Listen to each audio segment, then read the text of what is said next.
지금 사실상 우리가 저기 저희가 지금 초반에 시작할 때 일본 뭐 저기 예. 예나 초약세 걱정했는데 지금 남 걱정할 일이 아니고 저도 이게 그 현실성 있는 숫자냐 이럴 정도로 1,600원 뭐 이게 네. 뭐 치고 막 이러고 있는데 이게 지금 환율 전문가시잖아요. 근데 감히 저도 좀 약간 저도 지금 도대체 이걸 어떻게 바라봐야 되느냐. 뭐 신현승 총재 뭐 환율 뭐 정책 담당하시는 분 말씀을 뭐 보면 변동성이 문제지 뭐 이 레벨의 숫자 뭐 어느 네. 수준은 큰 문제가 아니다. 급격하게 뭐 이런 거에는 시장이 개입하겠지만 뭐 1,400원 뭐 이렇게 그런 거는 큰 문제 아니다라고 얘기했다가 요즘에는 그게 자꾸 넘어오니까 그렇죠. 말을 바꾸셔가지고 예. 이제는 뭐 그 환율이라고 하는 거는 기준이라는 게 있는 건데 마치 이렇게 네. 그 레벨이 이제 돌아가는 듯이 말을 약간 바꾸셨어요. 펀더멘탈이라는 게 있다라고 그렇죠. 이제 뭐 말씀하시죠. 펀더멘탈이 있다 그러면서 그 순전히 이제 먼저 번 얘기를 캔슬하고 네네. 이제 그 수준이 1,600원 이것도 다 심각하게 볼게 이렇게 지금 말씀하신 거거든요.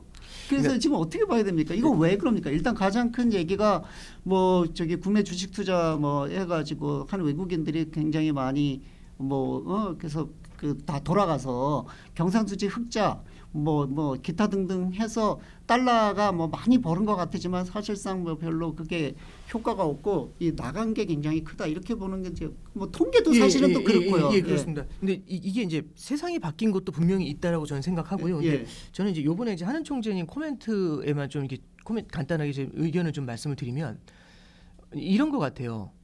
이게 미국하고 우리나라하고 금리가 역전된 게 22년도거든요.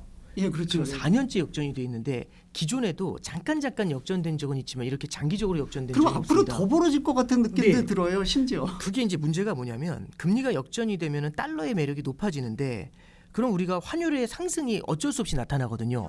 그럼 우리는 고민을 해야 됩니다. 뭐냐면 환율을 안정시키고 싶으면 환율을 내려주고 싶으면은 미국의 금리를 붙여버려야 되죠. 예. 근데 미국은 성장이 강해서 고금리를 버티지만 우리는 버티지 못하거든요. 예. 그래서 22, 23, 24, 25년에는 그때 당시 이제 이창용 총재 계실 때는 그때 당시에는 약간 금리를 독자적인 통화 정책을 테이크했던 것 같아요. 예. 그러면은 사실상 환율이 일정 수준 상승하는 거를 용인이라는 표현은 좀 애매할 수는 있습니다만 어느 정도는 좀 본 게 아닌가 싶은데 지금 신현성 총재 코멘트에서 느낀 건 펀더멘탈이 있다는 얘기잖아요. 그러면은 환율에 방점을 두게 되면 독자적인 통화 정책을 살짝 내려놓으면서 미국하고의 금리 차를 붙여버려야 되거든요. 그래서 이제 기준금리 인상 중에서 여러 가지 요인이 있지만 환율을 보면서 인상하려는 면이 좀 더 강해지지 않나. 그래서 금리 차를 좁히려는 노력이 좀 나타나지 않겠는가라는 저는 생각을 지금 좀 사실상 합니다. 지금 현재 상황이 네, 미국이 동결을 했지만 네. 시장은 인상으로 받아들였잖아요. 네. 그럼 시장 금리는 올라간 거는 네, 마찬가지거든요. 그렇습니다. 그러면 네. 실질적으로 시장 금리는 더 벌어졌다고 보이고요. 네네. 그러면 이제 결국은 여기서 뭐 주식의 그 차익이 뭐 있고 그다음에 본인들 그 포트폴리오 그 리밸런싱을 해야 되는 상황이니까 어차피 가는 요인이 더 커지지 않을까 싶은 생각이 드는데 일부 주장은 뭐냐면 한국은행이 잘못했다.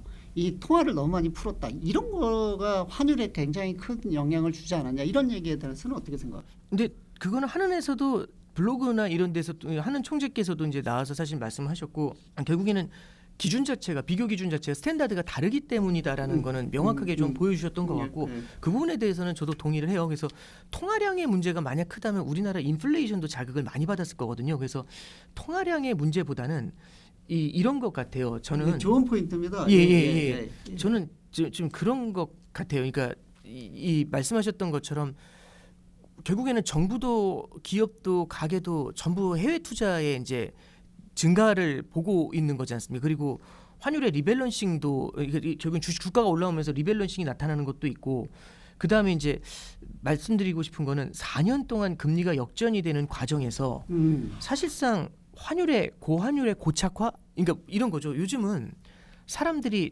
1,170원이 적정 환율이 아니라 이제는 1,400원도 그렇게 높다 이렇게 얘기를 안 하거든요. 1,400원이면 빨리 환전해야 되는 거 아닌가요? 그렇습니다. 너무 굉장히 싸 보이잖아요. 그러니까 이제 박사님 말씀하신 게 저는 포인트라고 보는데 만약 사람들의 앵커링이 적정 환율을 생각하는 앵커링이 높아졌다면 과거보다 높아져. 그 레벨보다 내려오는 순간 1,400원만 와도 달러를 사잖아요. 그러면 과거 대비 환율의 바닥이 올라오게 됩니다. 네, 예, 맞습니다. 근데 이게 그럼 높은 수준을 계속 유지하면 이 바닥이 계속 올라온다는 얘기는 고환율의 고착화로 이어지게 되잖아요. 마치 인플레이션 높은 인플레이션에 대한 앵커링에서 인플레이션을 높게 유지하는 거나 마찬가지로 이 네, 맞습니다. 네. 앵커링의 문제가 굉장히 큰 것 같이 보여요. 저도 지금. 근데 네, 지금 네. 상황이 그런 식으로 많이 가고 있어서 조금 이제 우려는 되는데 딱히 해소할 방안은 별로 안 보이죠. 일단 저는 신현성 총재께서는 기본적으로 금리차 쪽에 포커스를 먼저 맞추시는 것 같아요. 그래서 그러면 굉장히 장기적으로 해소가 되는 거죠. 네, 그렇습니다. 당장에 뭐 시장 개입을 해갖고 할 일은 아닌 거고. 네, 아마 그래서 저기 금리차를 해소하는데 그러면 이제 금리가 올라가면 경제가 힘들지 않냐라고 할 때 명목 성장률을 강조하셨잖아요. 예, 맞습니다. 예. 그러니까 이게 퍼즐이 맞춰지더라고요. 그래서 이게 물론 제가 이제 박사님 보실 때 이제 어이없는 해석이실 수 있겠지만 저는 그런 관점에서 지금 보시는 게 아닌가라는 생각은 좀 듭니다. 그래서 어쨌든 그 지난 4년하고는 약간 한은도 임파서블 트리니티에서 기존에는 자유로운 자본 이동하고 그 독자적인 통화 정책에 포커스를 뒀다면 이번에는 이제 요 반대쪽으로 안정적인 환율 쪽에 조금 더 무게를 둬서 금리를 약간 눌리지 않나 올린다고 싶습니다. 하면 두 가지 효과가 있겠네요. 그 주식시장 입장에서는 외국인들의 이탈이 조금 줄어들 가능성도 좀 있고, 뭐 그렇다고 또 국내에서 투자하는 거는 또 저기 뭐 이게 포워드 P가 줄어들 테니까 약간 줄어들 수도 있고, 약간 그게 중복적인 사인이 있어서 시장이 어떻게 반응할지는 잘 모르겠네요. 저는 주식은 전문가가 아닙니다만 주식 쪽 하시는 분들은 우리나라 기준금리가 코스피에 미치는 영향보다는 미국 쪽 금리를 너무 그렇죠. 많이 봐서 저도 그 부분까지는 고민을 좀 못해봤습니다. 네. 저는 이렇게 사람들하고 이렇게 많이 그 경제 관련되는 걸 의견을 많이 나눠보곤 했는데 역시 자타가 공인하는 전혀 아닙니다. 대단한 식견을 가지고 계시고 전혀 굉장히 아닙니다. 쉽게 설명해가지고 오늘 저도 엄청 좋은 얘기를 많이 들은 것 같습니다. 너무 많이 들었습니다. 한번 제가 다음에 다시 한번 또 나오겠습니다. 그래 다음에 한번 나오셔가지고 그래서 우리 그 부의 갈림길에 대해서도 한번 또 얘기를 더 깊게 얘기를 나눌 수 있으면 좋겠고요. 오늘 그 전문가님 오건영 단장님을 모시고 저도 많이 배운 아주 좀 약간 그 시장 상황이 조금 어렵고 그래가지고 약간 좀 조정을 받고 있는 것 같아서 어떻게 해석을 해야 되나 뭐 이렇게 생각했는데 여러 가지 의견을 들어서 저는 상당히 많은 도움이 됐습니다. 시청자 여러분들도 많이 도움이 되셨을 거라고 믿습니다. 오늘 정말 바쁜 시간 내주셔가지고 오늘 여기 이 자리에 와서 좋은 설명을 해주신 오건영 담당 진짜 감사합니다. 네, 감사합니다. 예.